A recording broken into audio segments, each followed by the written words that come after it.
رقیبوں نے رپٹ لکھوائی ہے جاجا کے تھانے میں کہ اکبر نام لیتا ہے خدا کا اس زمانے میں، وہ تمام لوگ نہ صرف یہ کہ مسلمان بلکہ جتنے پسماندہ اور مارجنلائز کمیونٹیز ہیں سب کو ایک جگہ لایا جائے اور ان کے ڈیولپمنٹ کے لیے کچھ کیا جائے کہ میرے اللہ برائی سے بچانا مجھ کو، نیک جو راہ ہو اسی راہ پہ چلانا مجھ کو۔ تو جو کمپلینٹ ہوئی اور جس پر ایکشن ہوا وہ کہا یہ جاتا ہے کہ وہ اس شعر پر ہوا کہ یہ اللہ کا لفظ کیوں ہے۔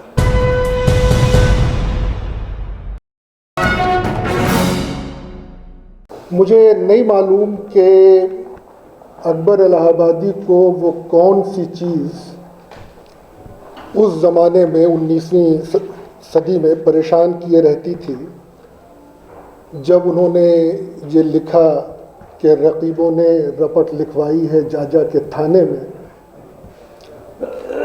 کہ اکبر نام لیتا ہے خدا کا اس زمانے میں۔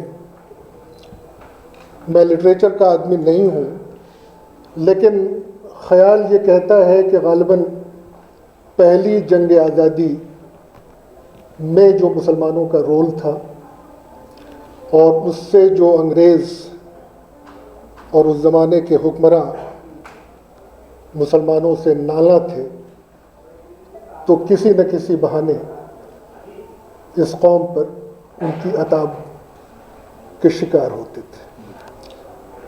اور غالباً اس میں ایک بہانہ یہ بھی رہا ہوگا کہ خدا کا نام لیا۔ یہ میرا گیس ہے، لٹریچر کے لوگ اس پر اور آگے بات بڑھائیں گے، لیکن آج جو ملک میں ہو رہا ہے،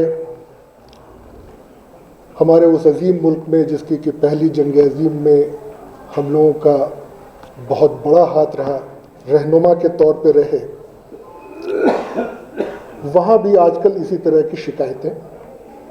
کی جا رہی ہیں، اور افسوس کی بات یہ ہے کہ ان شکایتوں پر عمل بھی کیا جا رہا ہے اور بہت سارے لوگ اس سے ماتوب بھی ہو رہے ہیں۔ اور ایسے میں جب کہ نفرت کا ماحول اس قدر بڑھ رہا ہو تو انسٹیٹیوٹ آف آبجیکٹیو اسٹڈیز اس ملک میں آبجیکٹیوٹی، سبجیکٹیوٹی کو ختم کرنے کا اور ڈائلاگ، ڈسکشنز، ڈیلیبریشنز اور ریسرچ کے ذریعے ملک میں ایک ہم آہنگی کا ماحول پیدا کرنے کی جو کوشش کر رہا ہے، ہم سب لوگوں کو اس کی تعریف جس قدر کر سکے کرنی چاہیے۔ ایک پیغام محبت کا،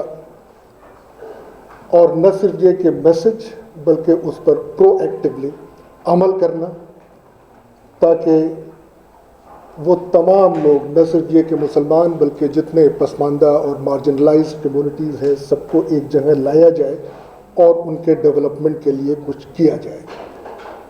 میں بہت زیادہ تو واقف نہیں ہوں انسٹیٹیوٹ آف آبجیکٹیو اسٹڈیز کے کاموں سے، لیکن گزشتہ چند سالوں میں جس طرح کے کاموں میں منظور صاحب اور ظہور صاحب نے مجھے شامل کیا، اس سے مجھے اندازہ ہوتا ہے کہ کتنے بیسک، فنڈامنٹل اور امپورٹنٹ لیول کے کام آپ لوگ کر رہے ہیں۔ میں اس کی آپ کو مبارکباد دیتا ہوں۔ اسی سلسلے کی جو ایک کڑی ہے، اس میں یہ بھی ہے کہ انسٹیٹیوٹ آف آبجیکٹیو اسٹڈیز تقریباً 15 سال پہلے یہ سلسلہ شروع کیا کہ اس ملک کے مایہ ناز عظیم ہستیوں کو، افراد کو، اور نہ صرف یہ کہ افراد کو بلکہ اداروں کو اس لائف ٹائم اچیومنٹ کے لیے کام کیا جائے۔ اور وہ جو خط منظور صاحب نے بھیجا، اگر میں اسی کو کوٹ کروں تو the purpose of this award is for infusing a sense of morality and sanity in national life, for integrity and probity in public life, for sincere and selfless service to the society,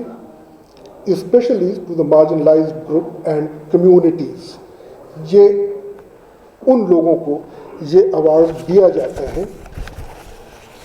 اور میں اس list کو دیکھ رہا تھا جو آپ نے circulate کی، ہمارے پاس پہلے سے موجود تھی، کہ آپ نے اب تک یعنی 2007 سے لے کر کے اب تک جن لوگوں کو یہ ایوارڈ دیا ہے ان تمام لوگوں پر ہمیں فخر ہے۔ پہلا ایوارڈ جسٹس احمدی صاحب کو، دوسرا 2008 میں ایک ادارے کو، امارت شرعیہ بہار، اڑیسہ اور جھارکھنڈ کے، تیسرا ایوارڈ اخلاق الرحمان قدوائی صاحب کو۔ یہ تمام لوگ محتاج کے تعارف کے محتاج نہیں ہیں۔ پھر 2011 میں بی شیخ علی صاحب کو، جو کہ یونیورسٹی آف مینگلور اور یونیورسٹی آف گوا کے فاؤنڈر، وائس چانسلر اور وائس چانسلر رہے، جنہوں نے مولانا آزاد پر ایک کتاب بھی لکھی جو بہت پاپولر ہوئی۔ دارالعلوم ندوۃ العلماء کے محتمم 2013 میں ڈاکٹر سعید العاظمی ندوی صاحب کو، 2015 میں نورانی صاحب کو، اے جی نورانی صاحب کو، اور اس کے بعد کی جو لسٹ ہے اس میں تقریباً 3 حضرات ایسے ہیں کہ ہمیں یہ فخر ہے اور شرف حاصل ہے کہ وہ ہمارے کولیگ ہیں، ہمارے سینئر ساتھی ہیں۔ پروفیسر اختر الواسع صاحب کو 2018 میں، جو اس وقت پریزیڈنٹ تھے مولانا آزاد یونیورسٹی جودھ پور میں، محسن عثمانی ندوی صاحب جو کہ dean school of Arabic studies English and foreign language university Hyderabad میں، مولانا حکیم محمد عبداللہ مغیثی جو چانسلر رہے جامعہ اسلامیہ عربیہ گلزار حسینیہ کے، اور آج جیسا کہ سپاس نامے میں پیش کیا گیا کہ ہمیں یہ بے انتہا فخر کی بات ہے کہ آج کا یہ 10واں ایوارڈ کے رحمان خان صاحب کو پر کنفر کیا جا رہا ہے۔ ایوارڈ کا مقصد اور ایوارڈ میں جو شمولیت ہے، جیسا کہ میں نے کہا کہ اداروں کو اور افراد کو، آج کے اس ایوارڈ کی خوبی ایسی ہے، جیسا کہ ہریش راوت صاحب نے کہا، کہ آج کا یہ 10واں ایوارڈ ایک ایسے فرد پر کنفر کیا جا رہا ہے جو اپنے آپ میں ایک ادارہ ہے، اور سپاس نامے میں یہ تمام باتیں بڑی وضاحت کے ساتھ پیش کی جا چکی ہیں۔ جب بھی آپ رحمان خان صاحب جیسے لوگوں کے بارے میں، ان کے بارے میں سوچتے ہیں تو علامہ اقبال کا ایک شعر جو کہ اتنی بار ریپیٹ ہوا ہے وہ ذہن میں فوراً آتا ہے، یقیں محکم عمل پیہم محبت فاتح عالم۔ پتہ نہیں ملک کے حالات ایسے ہیں کہ میں اس کا دوسرا مصرع پڑھوں یا نہ پڑھوں۔ ہمت اس بات سے ہے کہ یہاں پر ہریش راوت صاحب موجود ہیں جو منسٹر بھی رہ چکے ہیں اور چیف منسٹر بھی رہ چکے ہیں، رحمان خان صاحب جن کا ایک بڑا طویل کیریئر ہے، منسٹر بھی رہ چکے ہیں اور ڈپٹی چیئرمین اور ادارے چلاتے ہیں، اور یہ پروگرام کانسٹیٹیوشن کلب میں ہو رہا ہے، اس لیے یہ امید کرنی چاہیے کہ کانسٹیٹیوشن حفاظت کرے گا۔ نجیب جنگ صاحب لیفٹیننٹ گورنر موجود ہیں۔ دوسرا مصرع اس کا یہ ہے، میں پورا شعر پھر پڑھتا ہوں، یقیں محکم عمل پیہم محبت فاتح عالم، جہاد زندگانی میں ہے یہ مردوں کی شمشیریں، in the struggle of life these are the swords in the hands of men. What are these? A strong belief, persistent efforts, and such love for the whole of humanity which wins humanity. And I think Rahman Khan Sahab is an embodiment of all these qualities.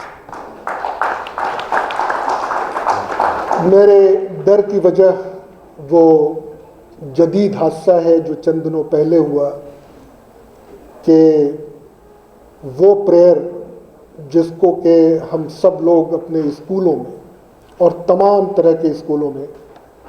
پڑھ کر کے بڑے ہوئے، اور جسے دہرانا ایک بڑے فخر کی بات سمجھی جاتی تھی،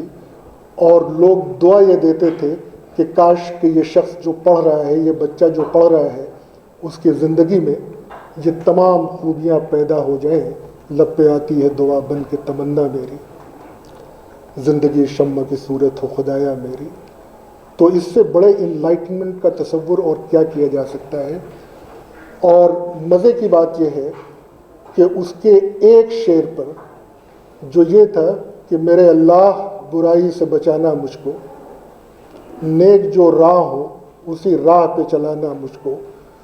تو جو کمپلینٹ ہوئی اور جس پر ایکشن ہوا وہ کہا یہ جاتا ہے کہ وہ اس شعر پر ہوا کہ یہ اللہ کا لفظ کیوں ہے۔ اسی لیے میں نے کہا تھا شروع میں کہ اکبر الہ آبادی نے پتہ نہیں کن حالات میں لکھا تھا، لیکن ہمارے آج کے حالات ایسے ہو گئے ہیں جو ہمیں سوچنے پہ مجبور کرتے ہیں۔ لیکن اچھی بات یہ ہے جو ہمیں امید دلاتی ہے، جو ہمیں تقویت دیتی ہے کہ ہمارے درمیان ابھی بھی ایسے لوگ موجود ہیں جو رہنمائی کر رہے ہیں اور ایک پازیٹیوٹی کے ساتھ۔ رحمان خان صاحب، ابھی آپ لوگوں نے ہریش راوت جی کو سنا، یہ سارے لوگ ایک امید کی کرن جگاتے ہیں، اور ہمیں یہ امید ہے اپنے اس ملک سے، اور اس ملک کا جو سرمایہ اور اس ملک کا جو ورثہ ہے اپنے ملک کا، اس سے یہ امید ہے کہ روشن دن ضرور آئیں گے۔ رحمان خان صاحب کے ساتھ مجھے کام کرنے کا اتفاق نہیں ہوا سوائے ایک موقع کے، جب آپ منسٹر تھے، union minister for minorities affair. اس وقت آپ نے ایک کمیٹی کی تشکیل دی، اور آپ کی اس کمیٹی کی تشکیل دینے سے پہلے جب عبد الرحمان انتلے صاحب منسٹر فار مائنارٹیز افیئر ہوا کرتے تھے تب وہ کمیٹی بنی تھی، اور پہلی کمیٹی کا اور بعد میں جو رحمان خان صاحب نے جو کمیٹی بنائی، اس کا مقصد یہ تھا کہ کیا اوقاف کی جائیداد، مختلف ریلیجیس ٹرسٹ، خاص کر کے جو 6 آئیڈینٹیفائڈ مائنورٹیز ہیں، آپ نے اس کا اسکوپ بڑھایا تھا اس کمیٹی کا، کیا ان کی زمینیں، سرکار کی مدد، اس کے حوالے سے کیا ہم یونیورسٹیوں کا قیام کر سکتے ہیں۔ اس کمیٹی کے چیئرمین رحمان خان صاحب، پروفیسر تھوراٹ تھے، نجیب جنگ صاحب اس کے ایک ممبر یہاں موجود ہیں جنہوں نے بہت اہم رول ادا کیا تھا، یہ ناچیز بھی اس کمیٹی کا ایک ممبر تھا۔ بہت کوشش کی آپ نے، کامیابی نہیں ملی، وہ کام ادھورا ہے، لیکن ہمیں پوری امید ہے کہ انشاءاللہ وہ وقت پھر آئے گا جب کہ یہ ادھورا کام مکمل ہوگا۔